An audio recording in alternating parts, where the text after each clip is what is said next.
तो दोस्तों आज हम लोग देखेंगे महिला सशक्तिकरण में नारी शिक्षा की भूमिका। ठीक, तो दोस्तों ये देखिए जो मैं ये लिखा हूँ यह मेरा जो है वेरी इंपॉर्टेंट है। यदि आप इसे अपने से बनाकर लिख भी सकते हैं, नहीं भी लिख सकते हैं। ठीक, यदि आप इसको लिख देते हैं तो आपको ज़्यादा नंबर मिलेगा। नीचे कुछ भी लिखे रहेंगे, नहीं लिखे रहेंगे, यदि ये चीज़ लिख देते हैं आप तो आपको ज़्यादा नंबर मिलने की संभावना 100% हो जाती है। इसके नीचे आप कुछ लिखे रहें या ना लिखे रहें। ठीक, इसको आप अपने से भी लिख सकते हैं बनाकर। जैसे मैं लिखा हूँ, नारी शिक्षित होगी तभी समाज सशक्त और राष्ट्रीय वृद्धि होगी। तभी जो है राष्ट्र की वृद्धि होगी। ठीक, ऐसे आप भी लिख सकते हैं बनाकर, कोई दिक्कत नहीं है। इसके फ़ायदे क्या हैं कि इसके जो फ़ायदे हैं ना कि एग्जामिनर के जब नज़र में जाएगा, ये पहले तो यही देखेगा, उसके बाद प्रस्तावना पर आएगा। तो जब वो एग्जामिनर के नज़र में जाएगा तो समझ जाएगा वो कि नहीं, जो बच्चा भी पढ़ा है वो बहुत मेहनत किया है, उसके पास दिमाग है, यानी वो जो है एक अच्छा व्यक्ति है। क्योंकि ये बनाकर सब लोग लिखते नहीं हैं, आप सब विद्यार्थियों में से अलग दिखेंगे, इसलिए आपको नंबर दे देगा। आप और भी नीचे कुछ लिखे रहेंगे तब भी, नहीं लिखे रहेंगे तब भी। ठीक, तो अब आइए हम लोग आते हैं प्रस्तावना पर। ठीक, ये लिखने के बाद ये लिख दीजिएगा, अपने से भी लिख सकते हैं बनाकर, नहीं तो यही लिख दीजिएगा। ठीक, तो अब देख लेते हैं प्रस्तावना। ठीक, तो प्रस्तावना क्या है? नारी समाज की मूल शक्ति है। नारी समाज की मूल शक्ति है। वह परिवार की आधारशील, संस्कृति की संवाहक और राष्ट्र निर्माण की प्रथम शिक्षिका है।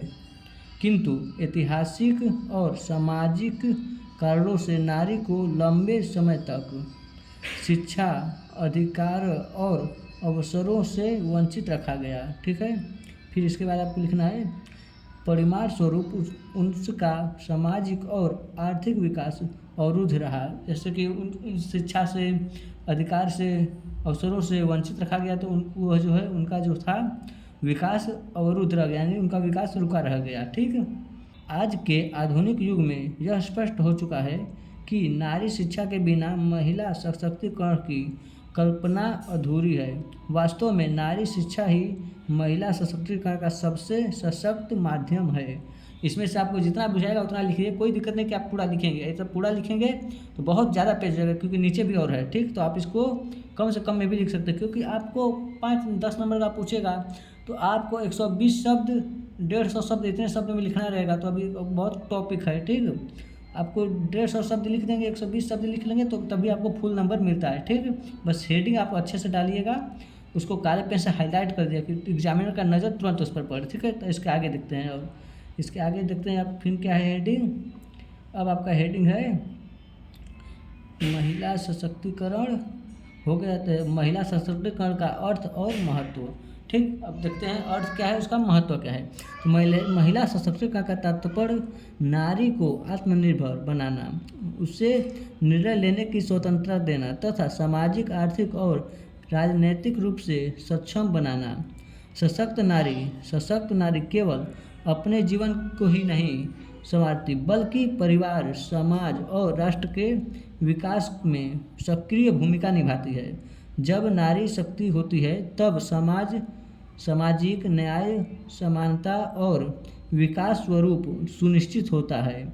ठीक है, ये हेडिंग डालने के बाद इसमें से आपको जो समझ में आएगा उसमें कुछ काट भी सकते हैं, 1-2 वाक्य काट भी सकते हैं, इसमें 1-2 वाक्य अपने से जोड़ भी सकते हैं। ये नहीं कर रहा हूँ कि आप यही लिखिएगा। ठीक है, अब इसके आगे देखते हैं। फिर आती है नेक्स्ट हेडिंग, नारी शिक्षा यानी सशक्तिकरण की आधारशील। सशक्तिकरण की आधारशील। ठीक, नारी शिक्षा महिला सशक्तिकरण की नींव है, जो है आधार है। उस नारी शिक्षा औरत पढ़ेगी तो क्या है, सशक्तिकरण का पहला नींव वही है कि उसको पढ़ना जरूरी है। ठीक, फिर शिक्षित नारी अपने अधिकारों और कर्तव्यों के प्रति जागरूक होती है। जब पढ़ाई करेगी तभी अपने कर्तव्यों के प्रति जागरूक होगी। वह सामाजिक कुरीतियों जैसे बाल विवाह, दहेज प्रथा और अंधविश्वास का विरोध करने का साहस रखती है। जब पढ़ाई करेगी तभी साहस रखेगी ये सब। ठीक, अब नेक्स्ट टॉपिक देखते हैं। ठीक, तो नेक्स्ट टॉपिक आपका है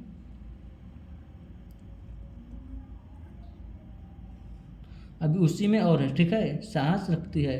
उसके बाद शिक्षा नारी को आत्मविश्वास प्रदान करती है। शिक्षित जो नारियाँ होती हैं उन लोगों को अंदर एक आत्मविश्वास प्रदान करती हैं। ठीक, उसे आत्मनिर्भर बनाती हैं और उससे निर्णय लेने योग्य बनाती हैं। जब पढ़े लिखे रहेंगे तो उससे अगला जो है उसको निर्णय लेने बनाएंगे। ठीक, एक निश्चित माता संपूर्ण परिवार को शिक्षित और संस्कारित करती हैं। एक औरत यदि पढ़ ले तो अपने पूरे परिवार को भी शिक्षित कर सकती है, ठीक, जिससे समाज की भावी पीढ़ी सशक्त बनती है। अब जो अनपढ़ हैं, जो समझदार नहीं है, तो उन लोग अब पढ़ लेंगे तो भले से वो अनपढ़ है, लेकिन उन लोग को समझाएंगी ऐसे ही होगा, ऐसे ही होगा, तो भी ज़्यादा वो इंक्लूड करेंगे, यानी वो भी अपने शक्ति बढ़ाएंगे कि ऐसे ये करना चाहिए, ऐसे ये करना चाहिए, ठीक। अब नेक्स्ट हेडिंग है नारी शिक्षा और महिला सशक्तिकरण के लाभ। अब इसके लाभ देख लेते हैं, लाभ क्या है, ठीक। तो नारी शिक्षा में महिलाओं की आर्थिक भागीदारी बढ़ती है, जिससे राष्ट्र की अर्थव्यवस्था सुदृढ़ होती है। शिक्षित महिला शिक्षक, डॉक्टर, वैज्ञानिक, प्रशासन और उद्यमी बनकर देश के विकास में महत्वपूर्ण योगदान निभाती हैं। साथ ही महिला सशक्तिकरण से लैंगिक समानता को बढ़ावा मिलता है।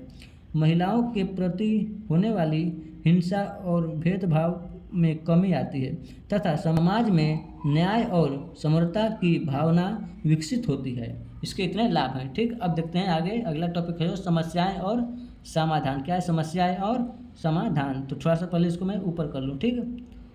तो अब हम लोग देख रहे हैं समस्या और समाधान। क्या करना है अब देखते हैं, तो अब देखते हैं समस्या और समाधान, ठीक। आज भी गरीबी, सामाजिक रूढ़ियाँ, सुरक्षा की कमी और जागरूकता का अभाव नारी शिक्षा और महिला सशक्तिकरण की राह में बाधा डालता है या बाधा है, ठीक है, बाधा डालता है या बाधा है, कुछ भी लिख सकते हैं, ठीक।